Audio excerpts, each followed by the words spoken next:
Morning po sa inyong lahat at welcome po sa ating pong daily vlogging po at ang ating pag-uusapan po for today, yung pong kabutihan ng Panginoon because our goal for 2025 is tayo maging Christ-like, di ba? So, kailangan natin mainawaan ang kabutihan ng Diyos at sino ba yung tumatanggap at paano tayo tatanggap ng kabutihan ng Diyos. Alam ko po, lahat tayo ay may hinihiling sa Diyos, di ba? Walang tao na hindi humihiling sa Diyos at sapagkat meron tayong pangangailangan. Pero paano ba tayo tatanggap lagi ng kabutihan ng ating Panginoon? So sa umagang ito, ituturo po ng Diyos kung paano tayo lumapit sa isang Diyos, sa isang Ama, sa isang kaibigan po natin, which is God Himself, which is si Jesus Christ. So buksan po natin ang ating mga Biblia dito po sa Luke 11, verse 9 to 10. Ito po ay hinango ko sa Amplified Version.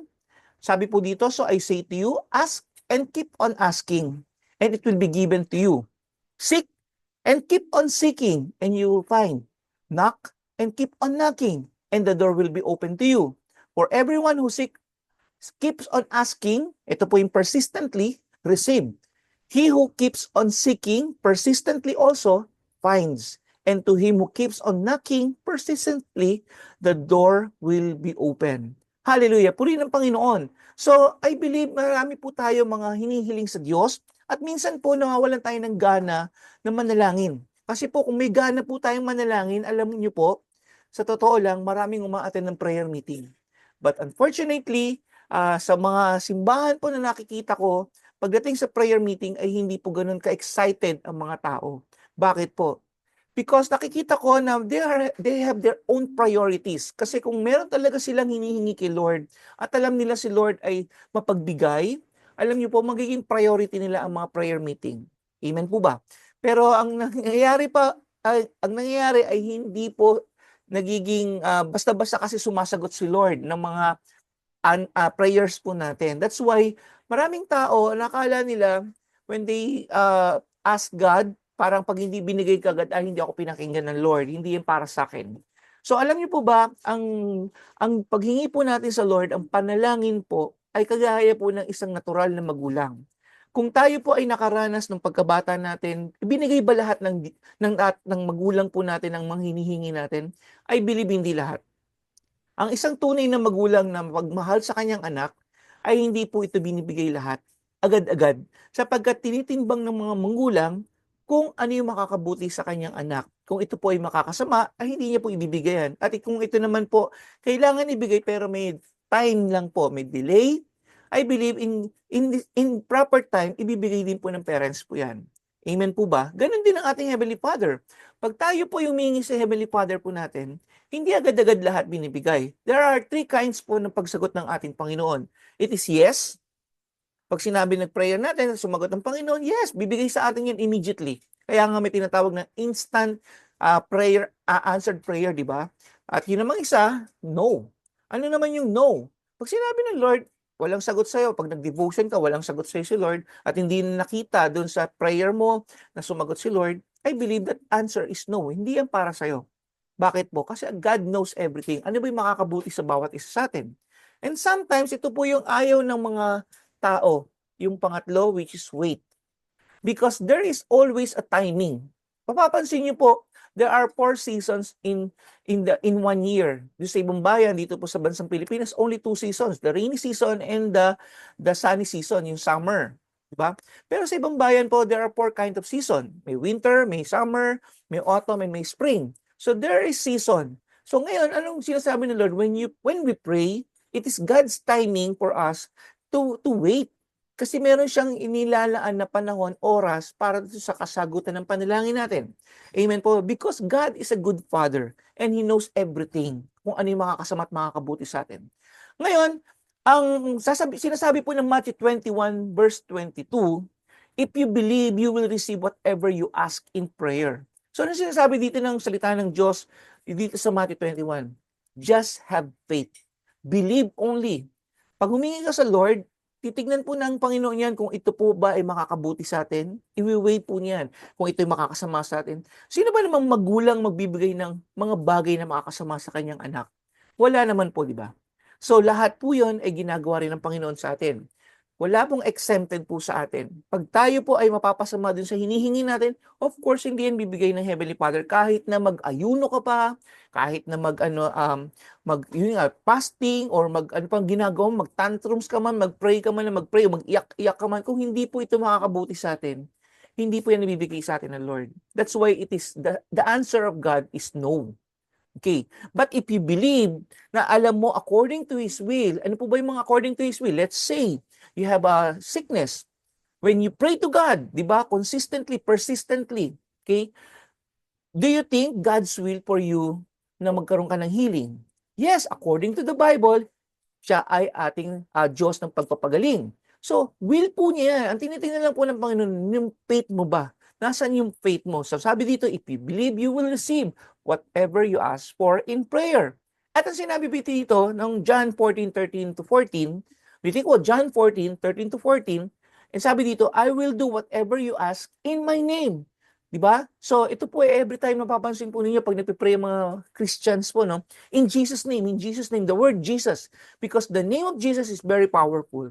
Kaya nga sabi po niya dito sa John 14, whatever you ask in my name, so that the Son of Man may bring glory to the Father, you may ask for anything in my name and I will do it. So where's your faith? Where is our faith right now? Kaya ba tayo tinatamad umattend ng mga prayer meeting because wala tayong faith? Or dahil gusto nating instant lagi ang answer sa atin ng Panginoon? So I believe this will be the encouragement for us for year 2025 na mas maging mapanalangin tayo. 'Di ba? Kung sa bawat isa sa atin individual nagpe-pray tayo sa ating mga kwarto, sa mga personal mga private places natin, can we attend this year, maging consistent tayo sa mga prayer meeting, in gathering ng mga anak po niya. Why? Because when we believe something, God will answer. Gagawin po niya yan sa bawat isa sa atin.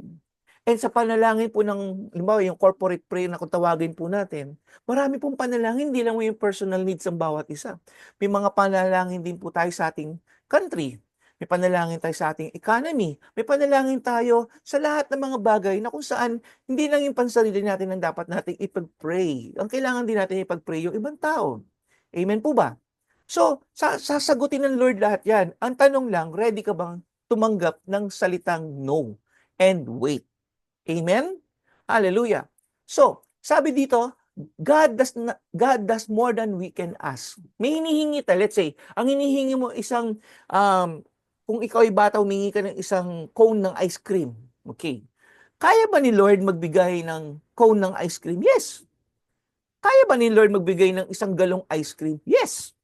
So, kung yung mga tatay nga natin kayang ibigay ito, yung mga nanay natin kayang ibigay ito, what more si Lord? That's why God does more than we can ask. In Ephesians 3:20, in Amplified Version also, ang sabi dito, now to Him who is able to do super abundantly, napakaganda ng word na to, super abundantly, ito yung more than that we can ask or think, di ba? Tapos dito, more than all that we did dare to ask or think according to His power that is at work within us. Mga kasama, mga kapatid, minsan ang hinihiling natin ganito lang kaliit. Kaya nga minsan sinasabi ng Panginoong Hesus sa Bible, di ba? Oh, you of little faith. Huwag po natin tingnan ang Diyos natin, ang Heavenly Father natin, si Jesus Christ, na isang maliit na Diyos lamang, na parang ganito lang siya kaliit. Hindi. Si God ay gumawa ng heaven and earth out of His Word. Wala pong yung mga materials puertes na para pagdikit-dikitin niya at magiging earth, magiging mercury, magiging lupa, magiging hayop, di ba? Everything is according to His Word. Amen? So, God can do more than we can ask or think. So, when we pray, Lord, what is your will for me? Lord, can I ask yung buong will mo sa akin mangyari because I know your thoughts is higher than my thoughts and your ways is different from my ways. Amen? So, ano kailangan lang natin? Ito po ang bibigay ko sa inyong secret na sinasalitahan ng Panginoon. And this secret is being revealed to us so that we can ask directly to the Father at wala tayong pakeme-keme o wala tayong hindi tayo nahihiya because He is our friend. He is our Father. Diba? So, invitation po natin, ini-invite tayo ng Lord to go on, pumasok tayo dun sa kabanal-banalang dako ng presensya niya. Luke 11 verse 9, Amplified Version dito. Sabi diyan, seek and keep on seeking. Ito po yung binanggit natin kanina sa Luke 11 verse 9, no? Seek and keep on seeking. Seeking speaks of a wholehearted desire.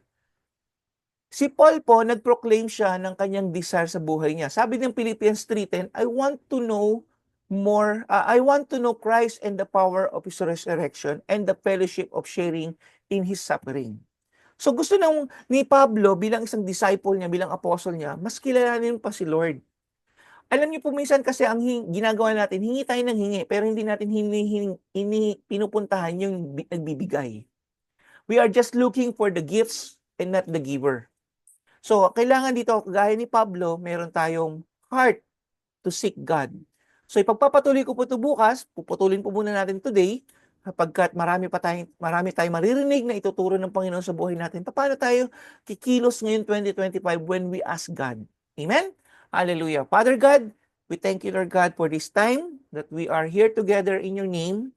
Dalangin ko, Panginoon, na tunay nga matutunan ng bawat isa ang inyo pong salita na sinabi niyo po dito sa Luke 11 verse 9 to 10, na matuto kami, Lord God, to keep asking, to keep seeking you, and to knock on the door. Kaya po, Lord, salamat, Panginoon. Tunay nga, Lord God, you are leveling up, Panginoon, ang bawat isa sa amin. You are upgrading us, Lord God. At tunay nga, Lord God, lahat kami ay never be the same again, Lord. Magkaroon kami ng pagbabago sa aming buhay, even our faith, O God, this 2025. Salamat po, Panginoon. Pagpalain niyo pong bawat isa sa pangalan ng Panginoong Hesus. So kita-kita tayo bukas sa pagpapatuloy po ng ating topic.